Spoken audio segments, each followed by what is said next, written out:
bona nit Pitiuses, benvinguts a la versión entrevista del Bona nit Pitiuses. Hoy vamos a hablar de un tema apasionante que seguramente le interesará a muchísima gente. Vamos a hablar del vino en diferentes perspectivas, pero sobre todo la de la producción. Tenemos con nosotros al director de la bodega Canric, Álvaro Pérez. Buenas noches, ¿qué tal? Bienvenido. Buenas noches, muchas gracias. ¿Cómo estás? ¿Todo bien? Todo fenomenal. Sí, estupendo. Vamos a conocer primero un poquito a nuestro invitado, ¿vale? ¿Tú eres de dónde? Bueno, yo soy madrileño, aunque he pasado la mitad de mi vida en Madrid y la otra mitad en Valladolid, precisamente trabajando en el vino ya. Ya venías trabajando, o sea, ya venías hecho dentro del mundo del vino, ¿no? Bueno, 27 años. 27 años te contemplan. Ya está bien, ya está bien. Sí, en el sector del vino, primera línea además. Sí, ya. Sí. ¿Cómo conoces? ¿Cómo te acercas? ¿Cómo te enamora el mundo del vino? Bueno, yo estudié Ingeniería Técnica Agrícola y curiosamente me hace gracia porque de todos mis compañeros de carrera, muy poquitos eran los que terminaban casi en el negocio rural. Uno estaba vendiendo violines, el otro... Y bueno, tuve la suerte de hacer unas prácticas, conseguir con contactos, como se consiguen las cosas en la vida, salió una oportunidad, hacer unas prácticas en Valladolid, en una bodega que estaba empezando, que se llama Abadía Retuerta, y ahí me he quedado 27 años. Flechazo, sí, bueno, estuve seis meses y enseguida me echaron la caña y me dijeron que por favor que continuara. ¿Ya conocías el mundo del vino desde el punto de vista de consumidor ya? ¿O? De consumidor, sí. En casa siempre ha habido vino y siempre me ha interesado. La verdad, siempre me ha interesado el mundo del vino, aparte siempre me ha interesado el campo y siempre me ha gustado salir al campo, mi familia también y bueno, siempre... Pero en Madrid me imagino que en la Gran Vía poca viña encuentran, ¿no? En el Parque del Retiro, a lo mejor, no sé yo sí. En la Gran Vía hay poca. Aunque ahora sí que hay, en algunas azoteas, ahora ya ponen viña y hacen cosas y tal, algún proyecto de este tipo hay, pero sí, efectivamente, a veces vivir en la gran ciudad hace que te escapes al campo fines de semana. Y tal. ¿Qué tal fue la experiencia, el principio de tu contacto con el mundo del vino ya como, digamos, profesional, ¿no? A nivel profesional? ¿Qué tal fue? Muy interesante. Un reto, una aplicación práctica de todo lo que has estudiado, que esto es muy útil, se lo cuento a mis hijos. ¿Es realmente lo que estudias lo que luego te encuentras o hay matices? Aprendes mucho más con la práctica y con la experiencia, mucho más. Obviamente cuando estudias lo tienes todo, pero al no usarlo, ahí se queda, ¿no? Yo recuerdo el primer proyecto que hice en Abadía Retuerta fue diseñar todo el drenaje de la viña, porque el año que yo llegué, en el año 97, cayó un montón de agua, fue el año récord de lluvias de aquella zona. Vi un poco, hice un estudio rápido de las enfermedades de la viña cuando hay humedad y cuando hay agua, aparecieron todas, un curso rápido tuve y entonces claro, en la primavera siguiente hay que drenar esta viña para que no vuelva a pasar, ¿no? Y este drenaje ha estado haciendo su papel, y esto es gratificante también para el mundo del campo, haciendo su papel durante casi 30 añadas. Luego instalamos, es una bodega con cierta inquietud y donde se invertía mucho en la calidad, y instalamos torres antihelada, que esto por ejemplo aquí en Ibiza no vamos a tener este problema de que se hielen las viñas, ¿eh? Todo lo contrario, estamos deseando que haga más frío, ¿no? Pero sí, es un constante aprendizaje y sobre todo aprendes a ver cómo entender la naturaleza y los procesos para poder adaptar un poco tus procesos y conseguir lo mejor que te dé la tierra. Y eso es bonito. Claro. Dependiendo de la variedad de la uva, necesita más frío, más calor, más humedad, menos. Pero me imagino que será todo un mundo aparte para los que no lo conocemos como yo. Sí, la viña es un árbol, un arbusto leñoso, que es fantástico. Hay variedades de ciclo largo, se llaman, que necesitan más temperatura para poder madurar, otras variedades de ciclo más corto, que con menos temperatura pues maduran. ¿Qué variedades son esas? Por ejemplo, tempranillo, que se llama tempranillo porque viene temprano, entonces se da mucho en las zonas de donde yo venía, de Valladolid, zonas de altitud, de clima continental. Por ejemplo, Pinot Noir, Chardonnay, en la zona de Borgoña. ¿Por qué? Porque hay pocas horas de sol, Pinot Noir y Chardonnay también en la zona de Champagne. En esas zonas es donde nunca se daría bien, por ejemplo, una garnacha que es de ciclo largo. En cambio aquí se daría muy bien, ¿no? O sea que dependiendo de dónde estás tienes que adaptar la variedad. Eso es, Ya. eso es. Nosotros, España, creo que es una potencia mundial a nivel de vino, pero ¿sabemos venderlo? Bueno, vender es muy complicado, cualquier cosa, ¿no? Y el vino, claro, cuando tus competidores son los franceses y los italianos, que son, digamos, éramos los tres, vamos a decir, más grandes productores de lo que se llama el viejo mundo, porque luego han venido apareciendo los australianos, neozelandeses, los americanos, que es lo que llaman el nuevo mundo, los California chilenos. Sí. Es un gran también productor de vino, ¿no? Sí. No sé si la calidad acompaña la cantidad, pero... Bueno, vamos a ver, es que la calidad es difícil de definir, pero cuando venden sus vinos a 50, 60, 80 dólares, pues entonces ya te quitas el sombrero, ¿no? Yeah. Entonces, claro, es una industria bien montada. Sí que es cierto que tienen un mercado muy grande, mercado nacional o doméstico suyo es muy grande. Ahora con los aranceles que vamos a tener los europeos, igual lo tenemos más difícil y ellos se ven favorecidos, pero sí, el mundo del vino es, vamos a decir, mágico, casi como la isla de Ibiza. Porque esa viña que de esos muñones que salga un brote verde y que de repente en 3-4 meses tengas ya tu racimo de uvas y lo puedas vendimiar, me parece increíble. A mí me parece eso mágico, muy bien utilizado la palabra tuya, porque parece que está muerto aquello. Eso es. Y revive, que dices, pero ¿esto qué es, no? Sí, sí. Y seguramente es una de las culturas más antiguas, por lo menos en el Mediterráneo, sí. Desde hace más de 2000 años, supongo, ya se hace vino, ¿no? Bueno, de hecho, incluso yo he estado leyendo un montón ahora sobre los fenicios, Mediterráneo, y cuando trajeron el cultivo de la viña aquí a Ibiza, incluso hay autores que hablan de que Ibiza prácticamente fue el punto de entrada casi del Mediterráneo. Otros lo citan en Cartagena, otros en la parte bética, otros en la parte de Tarragona, pero aquí se instalaron y las técnicas de cultivo de la viña en Ibiza luego se exportaron a la península.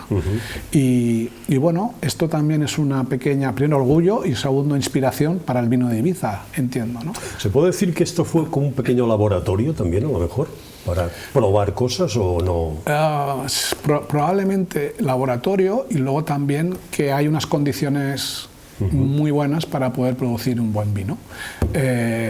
Entonces yo creo que, claro, ahí antes no había moneda y lo trabajaban un poco para cambiar junto con la sal, con el salario. Cosas. El salario. También aquí las salinas también, ¿no? Que también saben mucho de todo esto. Esa tierra roja, hablando ahora de, claro, porque al fin y al cabo la vid acaba en la tierra, ¿no? Sí. Luego están las raíces, pero es la tierra la que alimenta. ¿Es buena tierra para el vino? ¿Es agradecida? Sí, la tierra es un elemento más, los suelos, pero lo que llamamos en España terruño, o los franceses llaman terroir, es un término un poquito más completo que aúna no solamente el suelo, sino el clima, las horas de sol, las horas de frío. Habla un poco también de las variedades de uva, cómo se adaptan en unas zonas y otras, y luego está también, por último, dentro de ese término terroir, lo que yo llamo el factor humano, es decir, cómo interpreta el viticultor o el elaborador esa viña para ver qué pasos tiene que dar o cómo tiene que manejar ese viñedo para conseguir lo que se llama vulgarmente calidad, que yo me gusta decir madurez. Tú consigues una buena madurez en la viña y lo demás ya debería venir solo con una buena técnica de elaboración. ¿Eres de los que se levantan y miran al cielo? Sí, ahora casi miras al móvil porque tenemos precisamente una de las mejoras que hemos implementado este verano. Con mi llegada hemos puesto una estación meteorológica que registra más de 24 parámetros en tiempo real. Tenemos una sonda precisamente con 12 sensores cada 10 centímetros hasta 1,20 m para medir temperatura de suelo y humedad. Y para registrar un poco cómo vamos de humedad, qué eficientes son nuestros riegos gota a gota, cómo se comporta la viña. Nos va a ayudar mucho a entender el estado de la viña o por qué pasan las cosas. Nos van a ayudar mucho a saber cuál es el momento óptimo para entrar a podar, cuándo es el momento óptimo con los modelos predictivos que hay ahora, unos programas que con ciertas condiciones de temperatura y humedad puedes tener riesgo de alguna enfermedad como es el oidio, como es el mildiu. Entonces, en esos momentos de riesgo alto es cuando tú tienes que entrar, a lo mejor, a entrar con un tratamiento ecológico, porque trabajamos toda la finca en ecológico desde hace más de casi 30 años. Entonces, con esta herramienta vamos a entender muchas más cosas y vamos a ahorrar en tratamientos, lo primero, y ser mucho más efectivos. Claro, también. claro. Y si aparece, Dios no lo quiera, una plaga, ¿qué pasa? Bueno, las plagas de la viña están más o menos estudiadas, ¿vale?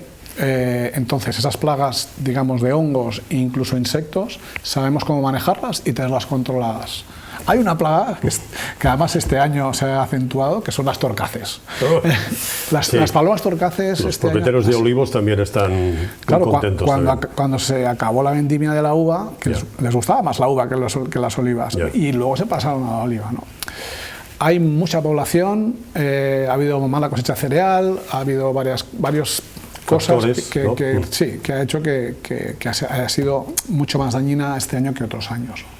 ¿Cómo se puede combatir eso? Porque yo sé que muchas veces se hacen convenios con cazadores, asociaciones para, no sé si funciona el tema de poner cosas brillantes o tapar las viñas, a lo mejor con redes. Eso sí, esa es la única forma que realmente funciona, porque lo que has mencionado antes ayuda un poco, pero es el momento que está el cazador o el momento en que se hace ruido para espantar, pero en cuanto se va, vuelven otra vez, ¿no?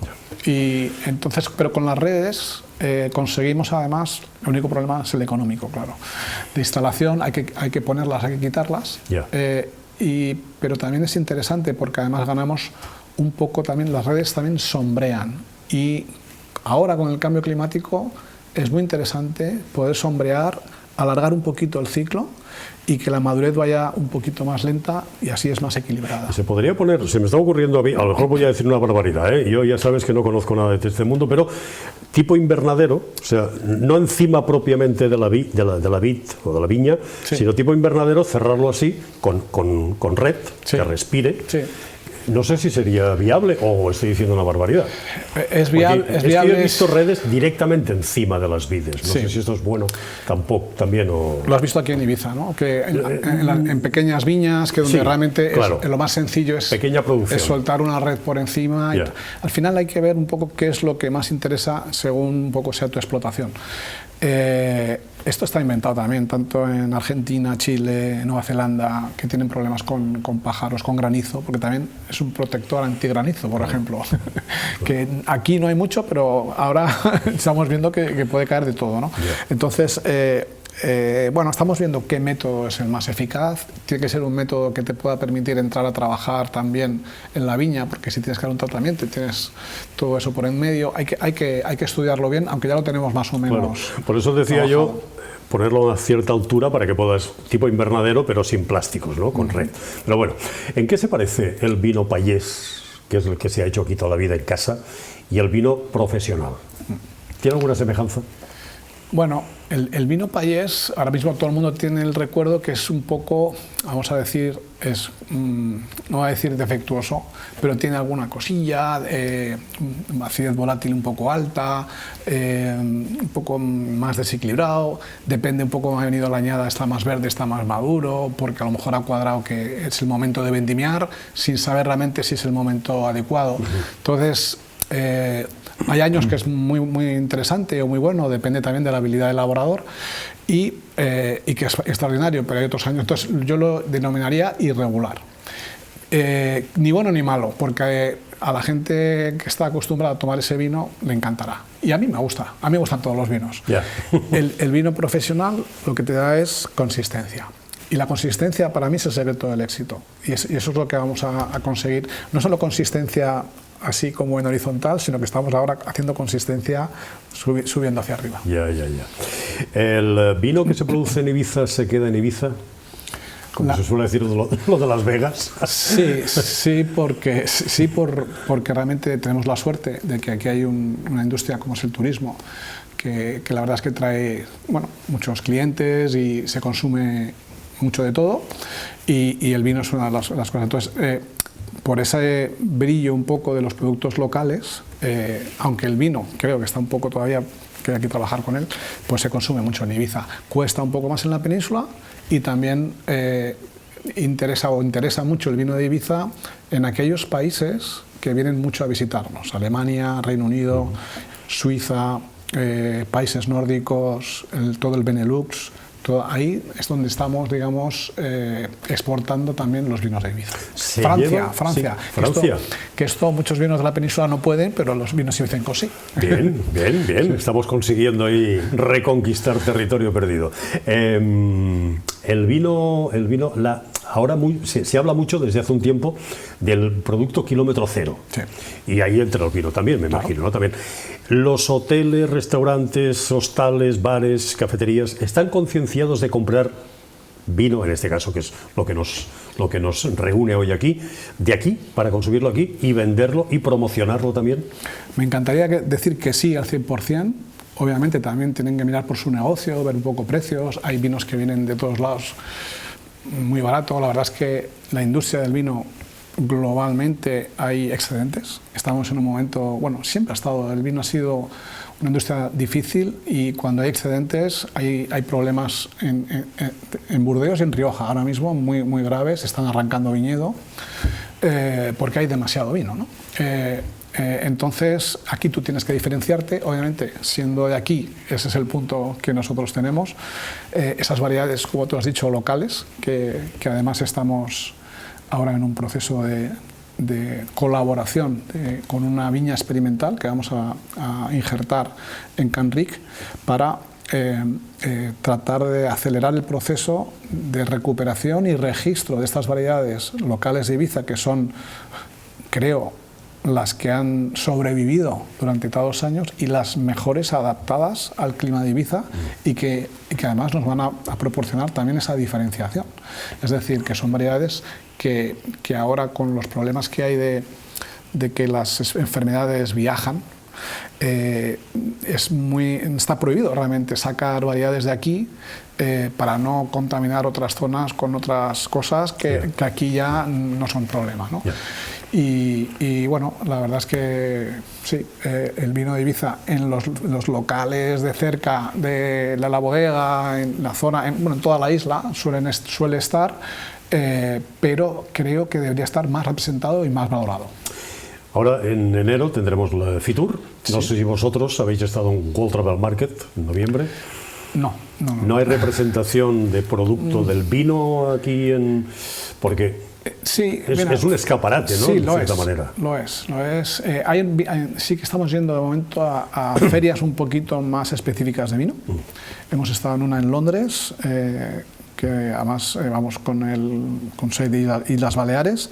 Esta fue en primavera, en mayo. Y vamos a ir el año que viene tanto a Barcelona como a París, ¿no? Que son, digamos, destinos un poco más específicos de vino, ¿eh? Y efectivamente las ferias de turismo, lo que ocurre es que ahí es un tema más casi de comunicación y más de imagen. Y bueno, habrá que valorarlo. Te lo comento porque yo sé que, por ejemplo, en el stand de la World Travel Market había producto gastronómico de comer, mallorquín. Pero había una falta de sobrasada y cosas de aquí, Flau y Vicent. Entonces, claro, hay que hacer bandera, ¿no? Pues sí, pues igual es una oportunidad para, para poder apuntarse. ¿Las instituciones apoyan la producción del vino, la empresa vitivinícola de aquí? Sí. Lo hacen, hay veces que... Oye, si es que no aprovecha, ahora no, lo hacen a su manera. Deberían poder consultar un poco más a los productores para ver dónde hay que incidir, hacia dónde hay que ir y no hacerlo casi por cumplir expediente en cosas que prácticamente se desaprovechan, ¿no?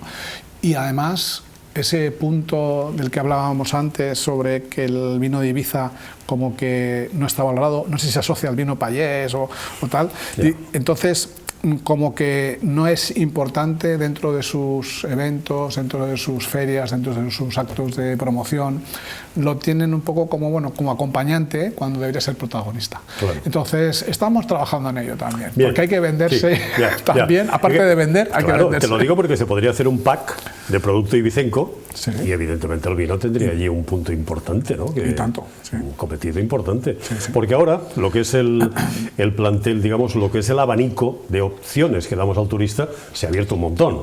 Turismo cultural, turismo gastronómico, turismo que viene a... Ya no es el sol y playa, sí, o la discoteca solamente, ¿no? Y ahí el tema de la bebida de aquí también puede ser incluso un buen motivo. No sé cómo está ahora el tema de viajar, no sé si puedes llevarte una botella, porque las botellas no son de litro, ¿verdad? Son de 75. Son de 0,75, sí, pero bueno, no lo puedes llevar en mano, lo puedes facturar, obviamente, dentro de la maleta. Sí, claro, sí. En Canric, que tenemos muchas visitas, mucho enoturismo, pues realmente allí tenemos un material para poder envolver estas botellas y que se las puedan llevar en la maleta. Facilitamos también el envío de estas botellas a sus casas y luego también incluso hacemos unas pequeñas botellitas de hierbas ibicencas, que es algo que no te he mencionado, que también hacemos en Canric, y para que puedas llevar en mano, que son menos de 100 mililitros. Y también decimos de viva voz que en el duty free del aeropuerto están nuestros vinos y ahí sí que puedes coger y llevarte la botella. Claro. Y la verdad es que hay muchísimo tráfico en ese aeropuerto y es un punto de venta muy importante para nosotros. Igual como en otros negocios, hacéis también visitas guiadas por la... ¿Sí? Sí. ¿Qué tal? ¿Cómo funcionan? Pues tratamos de hacerlas bajo cita para, bueno, si vienes a la bodega siempre hay oportunidad de probar los vinos, tenemos una pequeña tienda y siempre estarán atendidos, pero para hacer una visita es mejor llamar, concertar cita para poder organizarnos y hacemos unas visitas de 10-12 personas máximo y vemos, hablamos de la viña, cómo trabajamos en viticultura, cuáles son las claves. Haznos una pequeña visita ahora virtual. ¿Qué nos encontramos cuando llegamos? Pues damos la bienvenida a Canric, hablamos de las dos fincas que tenemos. Tenemos una finca cerca de San Antonio, que es, digamos, la finca madre de la finca de Canric, que da nombre a la marca, donde tenemos sobre todo viña, 17 hectáreas, y también unos pocos olivos, 300. Y hay otra finca cerca del aeropuerto, en el Parque Natural de las Salinas, que se llama Can Llaudis, donde sobre todo hay olivos y un poquito de viña. Son dos fincas tan diferentes, hablamos de esas diferencias durante la visita, porque el clima del Parque Natural de las Salinas es mucho más suave, madura todo mucho antes. El carácter que tienen los vinos es un poquito más mediterráneo todavía, si cabe, tiene un punto casi, los blancos son como brisa de mar, un final salino, realmente son magníficos. Entonces hablamos de la viticultura, de cómo nos gusta trabajar la viña, de cómo que los suelos estén vivos. Ahora estamos precisamente oxigenando esos suelos para que todo, digamos, fluya. Trabajamos de una forma sostenible, incluso una de las pegas sobre las redes que comentábamos antes para evitar las palomas torcaces es que nos comprometan un poco el paisaje, porque nos sentimos grandes jugadores de lo que es el paisaje de la isla de Ibiza, o de conservarlo también y de conservar esas tradiciones, ¿no? Todo esto se transmite durante la visita y luego entramos en la zona de elaboración, que es la bodega, donde tenemos un poco los depósitos de fermentación, explicamos cuál es el proceso, cómo se despalilla la uva, el flujo que llevan los vinos blancos y rosados, el de los tintos, la bodega de envejecimiento, donde tenemos algunas barricas y ahora tenemos ánforas. Porque esto es algo que bueno, tanto Estela como Juan Riera, el propietario, que son dos seres muy pasionales y que llevan muchos años ya defendiendo el vino de Ibiza, pues con muy buen criterio, y además lo hablé con ellos hace años, es decir, que estamos en Ibiza, con este pasado fenicio que tenemos, tiene más sentido hacer el vino como hacían los fenicios en ánforas que hacerlo al estilo bordelés, en barrica bordelesa. Entonces estamos potenciando estos vinos de ánfora que tienen un carácter un poquito también especial y creemos que son más de aquí, ¿no? Y después de ver la elaboración, de ver las barricas, ver las ánforas, la línea de embotellado, y luego ya probamos los vinos. Generalmente son 3 vinos, terminamos con unas hierbas ibicencas también, que somos productores. Con los vinos probamos aceite de oliva virgen extra, también de Canric, también orgánico, y de la IGP de aceite de Ibiza. Y hay la posibilidad de acompañarlo con productos locales también, ¿vale? Un poquito sobrasada, un poco de vientre, un poco de quesos de aquí, galletas de Inca, pampayés, en fin, todo muy... Inca, que todo el mundo sabe que es una de las provincias de Ibiza, que parece que está fuera. y esas sí, efectivamente. Y orelletas para las hierbas ibicencas, que es un match perfecto, un maridaje, como dicen ahora. Claro. Te voy a poner un pequeño compromiso, así, entre tú y yo ahora. ¿No hay un poquito de postureo en eso cuando sorben el vino? Tiene un ligero toque a brisa de mar. Sí, estaba buscando yo algo muy bucólico, muy etéreo, ¿sabes? Sí. Pero ¿realmente sabe a todo eso? ¿O hay que decir esas cosas para quedar muy bien con todo lo que decir? ¡Ostras! No hay que decir nada, no hay que asustarse, solamente hay que disfrutar, porque el vino es una vida que está rica. Ya. Y entonces solo tienes que disfrutar. Ahora, para mí el vino son sensaciones. Para mí el vino es un viaje desde la poda hasta la vendimia y luego la elaboración. Entonces, hombre, cuando tú lo elaboras, pero es que realmente hay que entender todo ese viaje. Eso es lo que intentamos también transmitir durante la visita. Cuando entiendes ese viaje y ves en lo que se convierte y tú ayudas a descubrir esos matices, el público lo agradece. Los consumidores lo agradecen porque muchas veces, no sé si te ha pasado, dices, ¿no te huele a tal? Pues sí, joder, me huele algo que no sé. Le ayudas, que no sé. ¿no? Entonces, nuestro trabajo durante la visita, efectivamente, es ayudar a que disfruten un poquito más de esos vinos.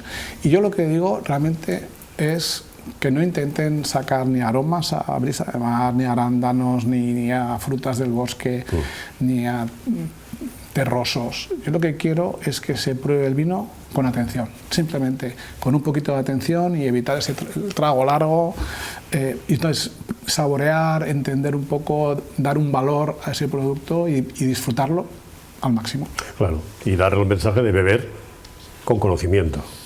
Pues claro, ha tenido una mala prensa también todo lo que son bebidas alcohólicas. Entonces, claro, me imagino que hay que limpiar un poco también esa imagen, ¿no?